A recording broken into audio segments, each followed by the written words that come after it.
What's going on, Bulls Nation? Welcome back to the Slam Duncan YouTube channel. I just want to make a really quick video here about the fact that we now know that Lauri Markkanen and the Chicago Bulls did not come to an agreement for his extension, and he will be going into restricted free agency in 2021. Obviously, this is a really big moment for Bulls Nation because we know that Lauri Markkanen is one of the main 5 young guys for the Bulls, and it's, kind of big to see that he didn't get an extension, but I just want to put out to Bulls Nation right now that I think overall this is the best deal.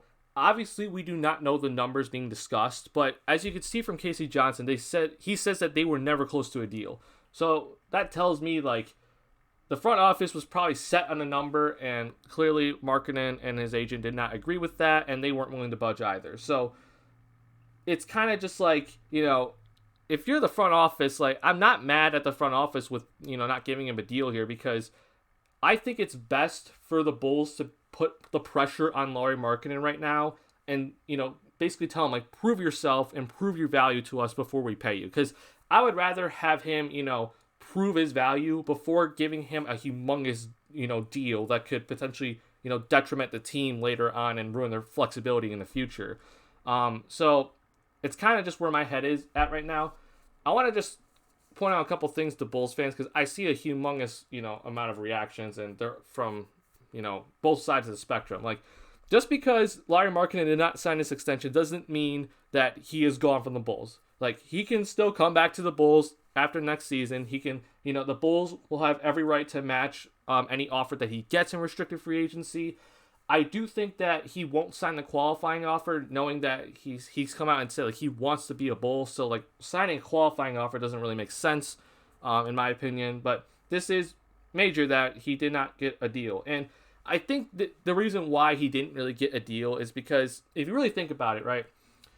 Karnisovas and Eversley, they did not draft Lauri Markkanen, and they were not here for the past 3 seasons, watching Lauri Markkanen. So they didn't have the ability to be have an up close look on Lauri Markkanen. And I think because of that, they value him. They want him to be a part of this team for the future, but they don't really know what they have in him yet. And I think this is actually really good of them to be okay, we've seen what you can do out of our times, not being in the Bulls front office, and we've seen what you can do in the preseason, but we want you to go out and basically kind of set your value. Prove to us that you're valuable enough to keep on this team for the future and potentially on a championship caliber roster. That's probably what they're thinking. It's we're not going to overpay you right now. We gave you an offer that we think is reasonable for what you've done the past 3 seasons, but obviously, Markkanen didn't agree, and it's that's fine. So then go prove your value to us, and then we'll talk again come 2021 free agency. So there's that. Also, a couple things. It's just I'm very I just don't know what Markkanen's value is going to be, and I think a lot of us are really questioning that right now because, for example, I pulled Aaron Baines up, right? Aaron Baines is a center, obviously not a power forward, but he signed a very small deal with the Raptors, and Baines is a really quality guy, and I'm just shocked that he got such a small deal. He could shoot the three, he's an okay defender, but it's odd to me because he's a big man that can shoot the 3 ball pretty consistently. So it's weird to see that. Serge Ibaka didn't get that big of a deal with the Clippers. Now, obviously, though, if you're Markkanen and his agent, they're probably saying, well, he has all-star potential. But we don't know that right now, obviously, if you're the front office or as just fans. So I think it's fine to be go prove that to us. But let's say he doesn't, become, an all-star or show that he has all-star potential. I'm just kind of thinking to myself, what's his value going to be set at? But, as I bring up Aaron Baines, we have to also remember that Davis Bertans did not really get, he got, a humongous deal. He wasn't lowballed. And he's a power forward that can shoot the ball, obviously shoot it better than Markkanen, but he's also not that great of a defender. So it's just weird that he got a 5-year, $80 million deal. 5th year is non-guaranteed. But then you see guys like Aaron Baines, Serge Ibaka, Montrezl Harrell. These are really quality big men here, and they just did not get that much money. So, I just think that the big man market is very, very, we just do not know what it's going to be. And the thing is, though, is that as you can see right here, teams are, coming to agreements to some of their young guys and signing those extensions because this 2021 free agency is going to be huge. The reason why is because everyone was expecting to have like a humongous pool of free agents of full superstars. So all teams were planning on having money for this 2021 free agency class. The thing is, though, is that as we saw, Giannis, he signed an extension. LeBron re-signed and got an extension. Anthony Davis, we just weren't too sure what kind of deal he would sign, but he signed a 5-year deal. So we're seeing, superstars. Paul George signed a 5-year deal with the Clippers. We're seeing superstars signing extensions already. And because of that, teams are going to have money to spend for this upcoming free agency class, because they thought there were going to be a bunch of stars, but the stars are off the board now. So because of that, there's going to be a bunch of money on the table for these guys. And because of that, you're seeing teams lock up some of their young guys and potentially even overpaying some of their guys just to make sure that they don't lose them in restricted free agency and not have to, pay a humongous amount of money when that time comes. So because Lauri Markkanen didn't get this extension, I'm just kind of thinking in my head, like, I just do not know what type of contract he could get.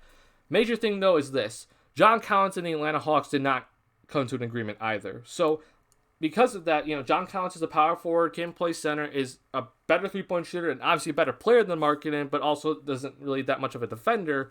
So him going to restricted free agency is kind of big. And I think what's big about it is he's going to set the value for Lauri Markkanen. Obviously, Collins is a better player, but once Collins gets that contract, whatever it's going to be, from the Hawks or from another team, that's going to kind of set the value for Lauri Markkanen. But the other thing is interesting is that, Jonathan Isaac got a 4-year, $80 million deal. Like, that's an insane deal for a guy that has shown that he can't stay healthy and is not going to play this season. Lauri Markkanen has shown that he can't stay healthy, and, obviously he's playing this season, but you can already tell that Isaac's a better player than Markkanen. Like, I don't want to put that argument out there. Like, Isaac is a better player than Lauri Markkanen right now, but the fact that a guy that has showed that he cannot stay healthy got that type of deal is kind of like, yikes, Bulls, they may end up having to pay a lot of money here if they want to keep Markkanen. But, again, though, I do think that the front office didn't make the right decision here because they probably don't know what they have in Markkanen, so they're probably telling them, go prove to us what you are as a player.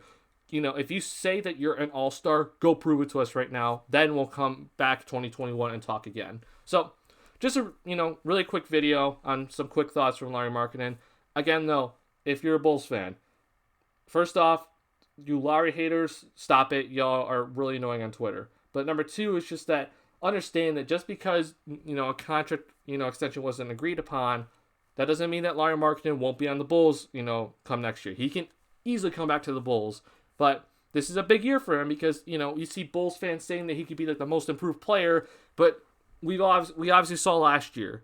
And, preseason obviously is a very short sample size, but we still don't know what we have in him yet. So I think the front office made the right decision because they did not overpay for a player that we do not know what his value is yet currently. And I would just much rather not overpay a guy accidentally than trying to see where his value is. Like, just this is purely, again, a development season, and all these guys are not safe, and all these guys have to prove themselves to the front office this season that they are worth keeping around for the future. So, just some quick thoughts. Obviously, hit that like button if you're new here. Hit the subscribe button if you're new here. Bulls Nation, big dig. So, if you're a Bulls fan, if you want to talk to me, hit me up on Twitter at Duncan_white14. Put in the comments section anything you want to say. I would love to talk to you guys about, this whole Lauri Markkanen extension not being agreed upon. But until then, I'll see you guys in the next video, specifically about the Bulls. Peace.